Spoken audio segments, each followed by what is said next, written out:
आ गई नाना तोर मौसी आई रही है का कली हो अतई के कहली जो अकिन कुंड पार हो जाई आई जे चली आई तब तो हमार बहन बेटी न ते कल कर दे चबा ओए पार हो जाई बे हां हम पार हो जाए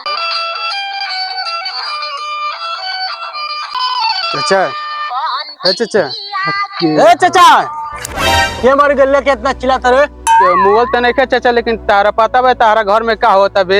हमारा के पता होता तो नहीं खे बेटा, तोरा पता बा तो बताओ ना। नहीं खा जाना तो सुन ना, तारा घर में घरुआ पुआ पाकता बे। अरे सारा साफ साफ बोल का कहत रे। तार लड़की या कोचिंग के बहाने रोज लभरिया से मिले जाले, तारा नहीं खे विश्वास न ता जाई जाके देख लो। ऐसा बात बा तो ठीक बा, हम जाके देख ले। ठीक बा चाचा, तब हम जातनी। ठीक बा जो। देखा सुघर का बहावत बाया सूची रगना पाई गयल माल बड़ी धासु। पापा ओ पापा का है बेटी बोलो। पापा हम कोचिंग करे जाता नहीं। ठीक बा बेटी जा। ठीक बा पापा जाता नहीं। ठीक बा जा।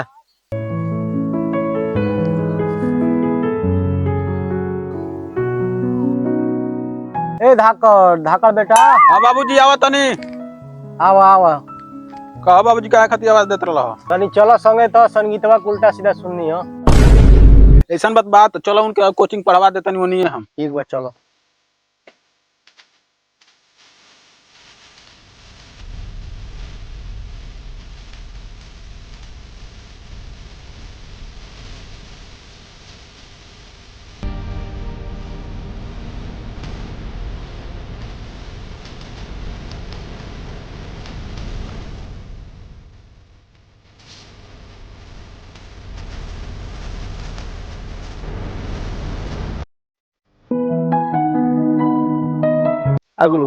बैठो। अच्छा ये बताओ कोचिंग के बहाने ये तरह कब तक मिलेगी? अच्छा तुम्हें बतावा कि हम का करें? का करी ना, घरे अपन बात कर, हमसे शादी कर। पापा हमार देखा था ना कहीं रिश्ता कदियन शादी लगभग ठेंगा हिलावे। तू ना ऐसा ना हो सकला, जब हमार शादी हुई तो तोहरे से हुई। बाबू और देखा ना कौन कोचिंग करती है जोगिया के। अरे जोगिया कौन कोचिंग होता है? अरे भैया पापा, अरे भैया मत मारा ना। करे के का पूछ ले बड़े? अरे भैया ना किस बोल भैया। अरे भैया छोड़ दे ना, मत मारा ना भैया। चुप तू चुप, मल इज्जत माटी में मिला के अभी बात करत रही। ई केवन हरे? भैया ये हमार प्यार बनो, हम इनसे प्यार करना, हम इनसे ही शादी करब। बाबू देह तरह कर कितना जुबान चलता करे, तू एकरा से शादी करबे? हां हम शादी करब इनका से। धाकर बेटा ये सारावा का छोड़ मत, घरे लेके चल के बाबू के फोन कर जी, एक शादी होई। चल ले घरे चल। हरे तू चल बाबू, एक बाप को बुलाई ना। हां हां बोल दो। बाप का नंबर दे। लिखो बोल। हेलो ढेला, झिंगन के घरे तू जल्दी आव। हाँ तुहार लड़का एजा पकड़ाइल बा, आ तू ऐसे मत अइह, तू पंडित जी के लेके अइह।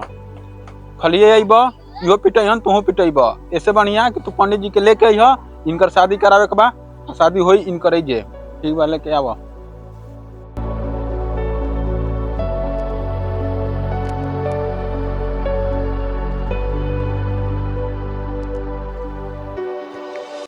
हो बाबा एकदम चिरंजीव भव बच्चा जुजुमान।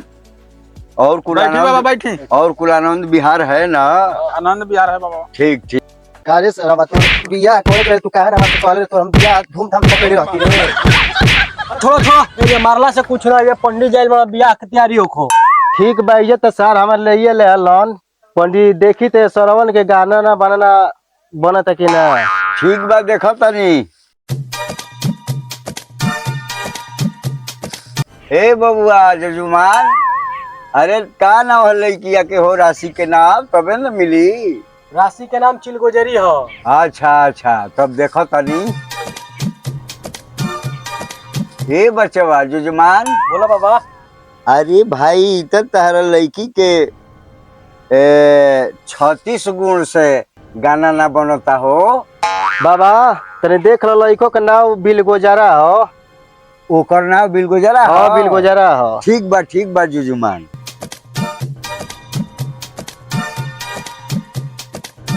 अरे बचवा, हाँ बाबा। ई त लइका के नाम में दोष बा। का दोस्त बाबा साफ साफ बताई। अरे दोष ये बा बचवा ना कि जौना लइकिया से वो लइकवा के बियाह होई उ लइकिए मर जाई। बाबा एकर कोनो समाधान बा? बचवा, ऐसन कोनो समस्या नहीं खे जौना के सावधान नहीं खे, बा में ओहू के विकल्प बा। ठीक बा, तो समस्या के समाधान बताई। जरूर जरूर। ए बचवा, एगो बकरी ले जा और बकरिया से शादी करा लो जा लइकवा के, अब बकरिया मर जाई, बस लइकवा लइकी के शादी कर दिया। ओकरा बाद लइकवा कुशल मंगल से पर रहियन सा। ठीक बा बाबा। ठीक बा जोजुमान। बाबूजी हम बकरी शादी उदी करम ना। अरे सरावा बकरिया ले शादी कर ले, बकरिया मर जी तो शादी कर ली ओकरा से। तब हो शादी कर नी ना। हाँ कला, तबे ना हमनी के शादी होई। ठीक बा, तोहरा पावे खातिर हम शादी जाते कर लेबे बकरी से। ठीक बा कला। ठीक बा, कर तनी। A few moments later. तब बचवा जोजुमान बियाह शुरू करी ना। हाँ शुरू करी। तब हम मंत्र के उच्चारण करब तनी आ पूरा विधि से हम बियाह कराई। ठीक बा कराई।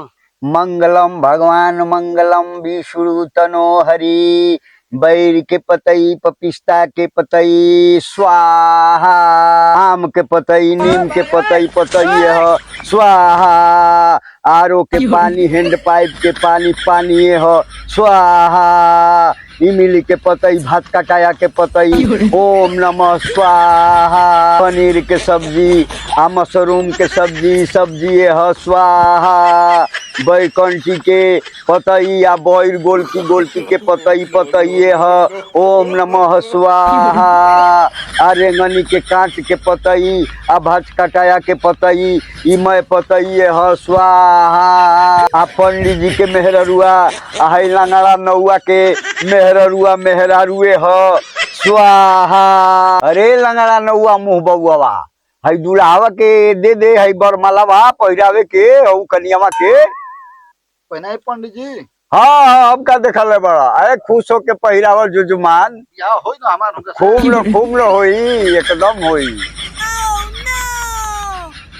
4 लाइन 6 लाइन ई मय रोडे ह, वही पर गाड़ी हताहत चलते स्वाहा, आ बड़का मोबाइल आ छोटका मोबाइल ई दोनों मोबाइल ह स्वाहा। दुल्हा बाबू अपना दुल्हन के लेके आ 7 फेरा घूम, एक बाद सिंदूरदान होई। हाँ 7 फेरा घूम ना मादावा गड़बड़ का हो। मंगलम भगवान मंगलम विष्णु तनो हरि, मुहावा से आवेला गुलाब के सुगंध, तू गुलाब जल पिए लुकाओ, मंगलम लंगड़ू नौआ मंगलम लंगड़ी नौनिया तनो हरि। बचवा अब सिंदूरदान के मंत्र पढ़ी ना। हाँ बाबा पढ़ी। अरे जहिया से गोइल बारू गोदी में खेला के, लइका पापा कहता लइका चाचा कहता, तहार बकरी से लिखल बा बिया तह के पापा कहता। अब का मैं कहिए बड़ू, मैं मुँह सटोले बड़ू दूल्हा से, अब तो तार बिया होइबे करी। अब मैं मियाँ न बचवा दूल्हा अब सिंदूरदान कर। हाँ बिया हो खो।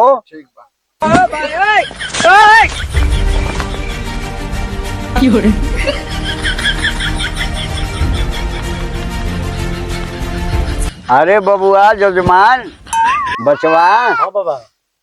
अब बियाह संपन्न हो गई, अब चलल जाओ। हाँ चली जा। पंडित जी दही चूड़ा मंगावा तनी खा ली। अरे हम खाइब ना बचवा, जौन दान दक्षिणा देवे के बा उ द जा। पंडित जी दान दक्षिणा के बात छोड़ी, है बकरिया मरी कब? हाँ पंडित जी बियाह तो करा देनी, बकरिया मुई कब? देखिए जब लड़ावा को पंडित चुप साला लंगाड़ा नौआ तू ही ढेर जाने ले। ए बबुआ दूल्हा बड़ा पेंगा भइल बड़ा कि बकरिया कब मुई, एमे बकरी मुए के नइखे लिखल कि हे तारीख के बकरी मुई, पे ई लिखल बनो बचवा कि तार पहला बियाह होई तो उ मुई, लेकिन ई नहीं खे लिखल कि उ कहिया मुई। ए बाबू अब हमका का करी हो, ओ तो हम बकस हो गए शादी। का करबो सर, ले जाए करे के सुहाग रात बनाबो। चलो ए बकरी उहु रहलू हमार नसीब में।